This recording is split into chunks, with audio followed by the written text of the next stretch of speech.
Today thought பார்க்கலாமா? மெதுவான பிரதியுத்தரம் உக்கிரத்தை மாற்றும், கடுஞ்சொற்களும் கோபத்தை எழுப்பும். ஆமாங்க, நாம இந்த நாள்ல எப்படி இருக்கிறோம்? மெதுவான பிரதியுத்தரம் பேசுகிறவர்களாய், சமாதானம் பண்ணுகிறவர்களாய் இருக்கிறோமா? இல்லைன்னா கடுஞ்சொற்களை பேசி கோபத்தை எழுப்புகிறவர்களாய் இருக்கிறோமா? நாமளே இன்னைக்கு ஆராய்ந்து பார்க்கலாமா? ஆமாங்க, நிறைய சூழ்நிலைகள்ல நமக்கு எதிராக ஒரு சூழ்நிலை வரும்பொழுதோ, நம்மை யாரோ ஒருவர் குற்றப்படுத்தும் பொழுதோ நமக்கு கடுஞ்சொற்கள் தான் ஃபர்ஸ்ட் வெளியே வருது. ஆனா கர்த்தர் இதை விரும்புறதே இல்லைங்க.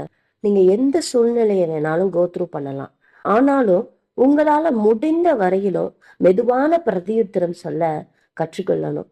ஆமாங்க, நம்மளுடைய லைஃப்ல நம்ம மெதுவான பிரதியுத்தரம் சொல்லும் பொழுது நம்ம சமாதானம் பண்ணுகிறோம். சமாதானம் பண்ணுகிறவர்கள் தாங்க பாக்கியவான்கள். கோபத்தை எழுப்பி சண்டையை மூட்டி விட்டு இன்னும் அதிகமான போறவங்க பாக்கியவான்கள் அல்ல. சமாதானம் பண்ணுகிறவர்கள் பாக்கியவான்கள்னு கர்த்தர் சொல்கிறார்.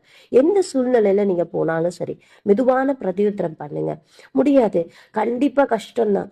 டக்குன்னு நமக்கு கோபம் தான் வரும். டக்குன்னு நம்மளுடைய வாய்ஸ் ரைஸ் ஆகி தான் நம்ம பேசுவோம். நம்ம சத்தத்தை உயர்த்தி தான் நம்ம பேசுவோம். ஆனா கர்த்தர் சொல்லுகிறார், உன்னால சூழ்நிலைகள் கையாள தெரியல, உன்னால சில விஷயங்களை மேற்கொள்ள முடியலன்னு நீ நினைக்கும் பொழுது மெதுவான பிரதியுத்தரம் பண்ணு.